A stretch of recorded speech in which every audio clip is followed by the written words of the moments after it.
yeah, I think it works.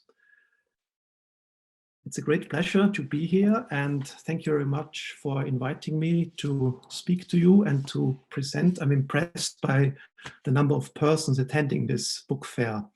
My name is Michael Grünbart. I'm defending Byzantine studies at the University of Münster in Western Germany. My main areas are Byzantine epistemology, rhetoric, cultural history, and decision-making at court.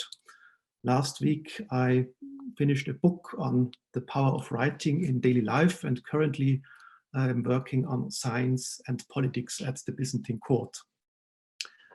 It is a pleasure to introduce Marina Loukaki in the course of this international fair.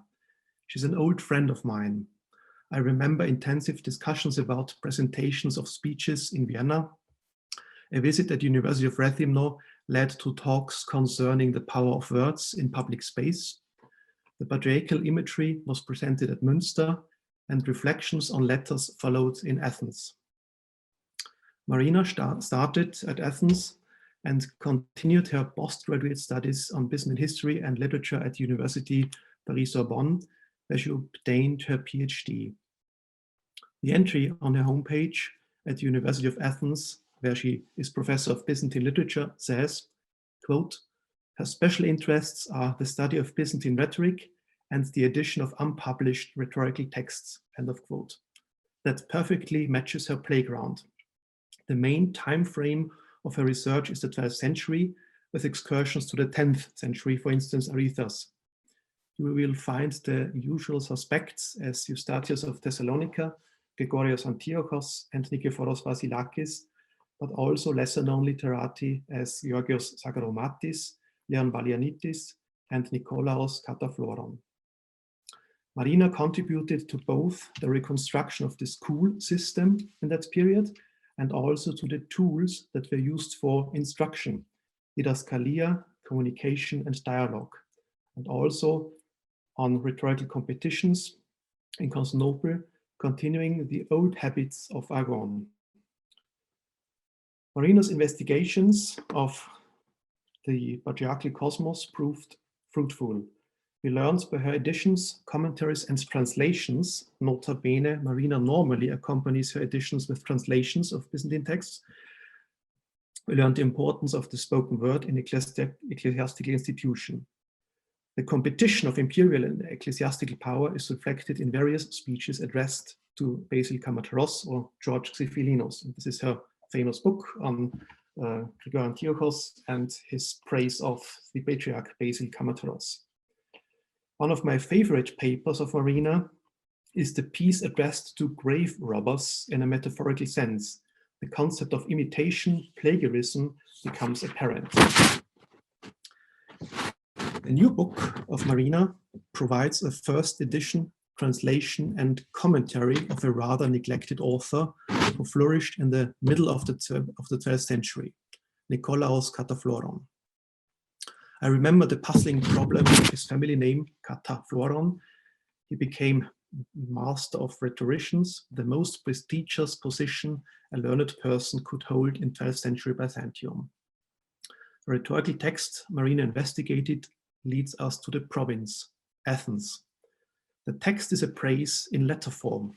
The addressee seems to have sent letters to the orator, and the piece is preserved in Scoralensis 265, the famous manuscript from Madrid.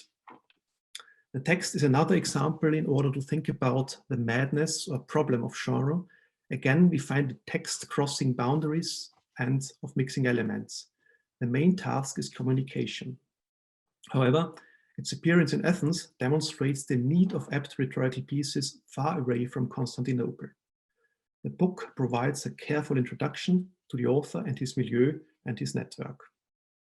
Unfortunately, the addressee is unknown, but Marina provides a lot of prosopographical material to reconstruct the trend-setting stratum of society. The text can be judged as a masterpiece, It goes without saying that it had a second life, possibly in the classroom and as a source of inspiration for rhetoricians. The new edition is another piece of the mosaic depicting Comnenian landscapes of erudition. The screen is now open for Marina. Very much, Meli apo ton imiton. Please start your presentation.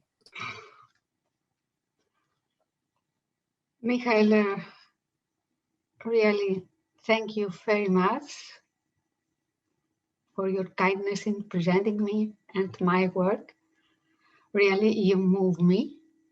I hope you hear me. Yes, it's fine. Yeah, I think we can. Yeah, okay. And then I must say congratulations to Petros for this excellent initiative and the well-organized event. Then to my book. Nowadays, the various electronic systems that have come to regulate our daily life constantly require us to create usernames and save passwords. Alas, if we forget them. I recently changed my computer, and my youngest son, who assisted me in installing new software, asked me which was the new password I wanted to use. He was left speechless when I answered without any hesitation, Nikolaos Kataphlôron, a name of Byzantine writer that I am sure never to forget, but that few and only Byzantinists might have ever heard of it. I want to share my screen.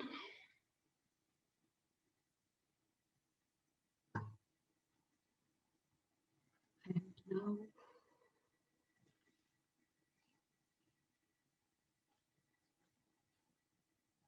is it okay? No, we cannot see your screen. No, it's not working. Excuse me. Yes. Not.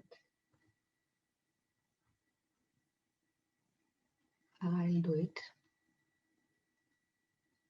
here. Now? No, we cannot see it. There's I don't know why. Okay, it's not a great problem. We can do it without the PowerPoint. It's not so important.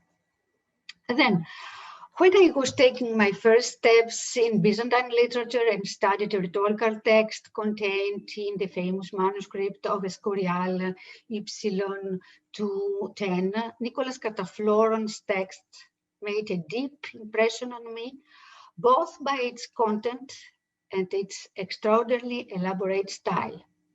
But at that time, I could not imagine that this 12th century master of rhetoric was also going to become my guide through the study of the world of scholars, texts, and schools in Constantinople during the Comnenian era.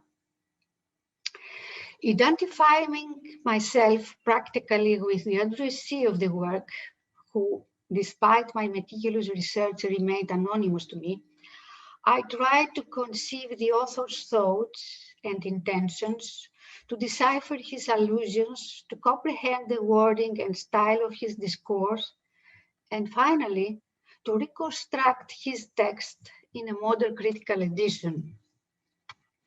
For the convenience of the modern scholar or reader, I chose to juxtapose the Greek text with a French translation and comments in footnotes. This unique work of Kataphlôron is the praise of an aristocratic official, governor of Hellas in the mid-12th century. It was sent by the author to Athens.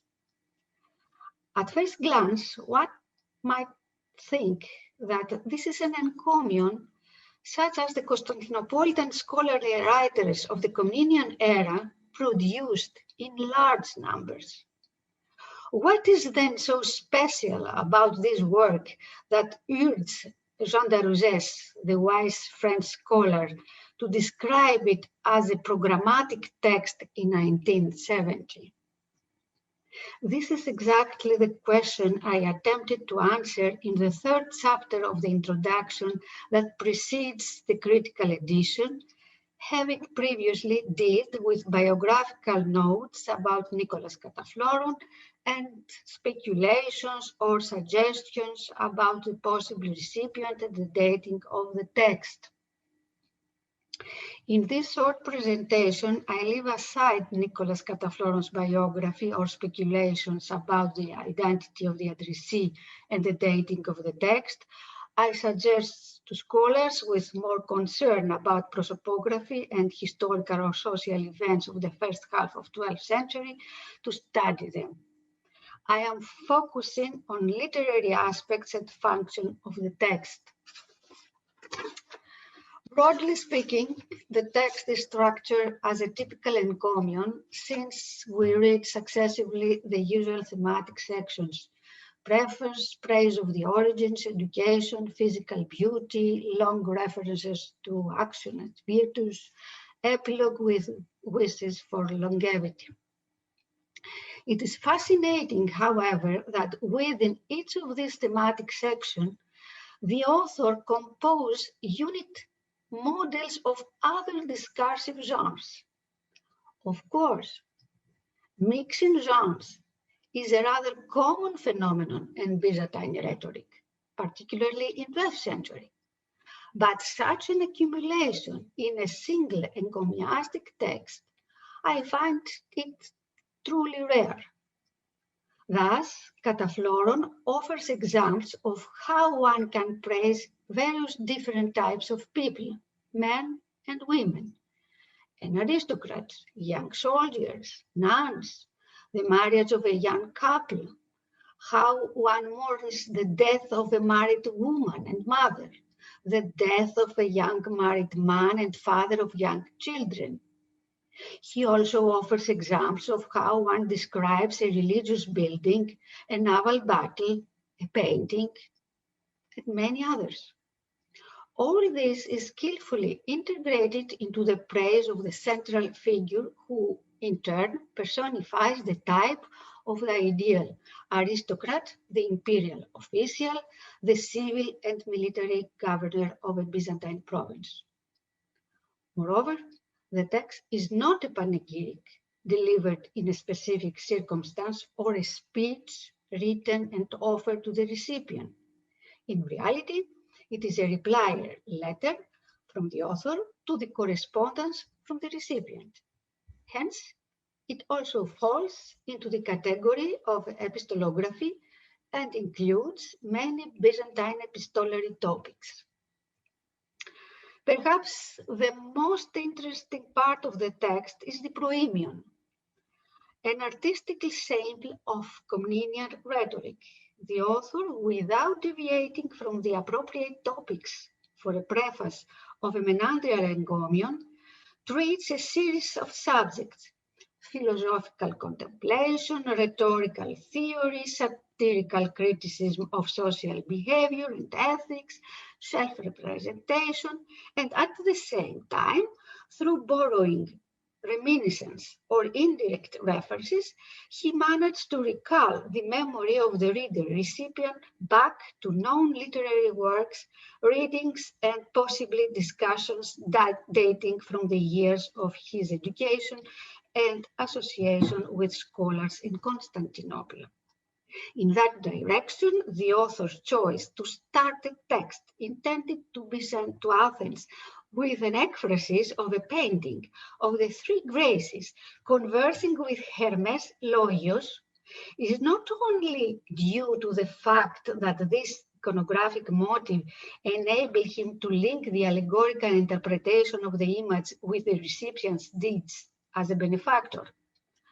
Ancient and Byzantine tradition was familiar with Pausanias information repeated by many other authors that the entrance to the Acropolis of Athens was decorated with the representation of Hermes, called the Propylaeos, with the three Graces, a work said to have been created by Socrates.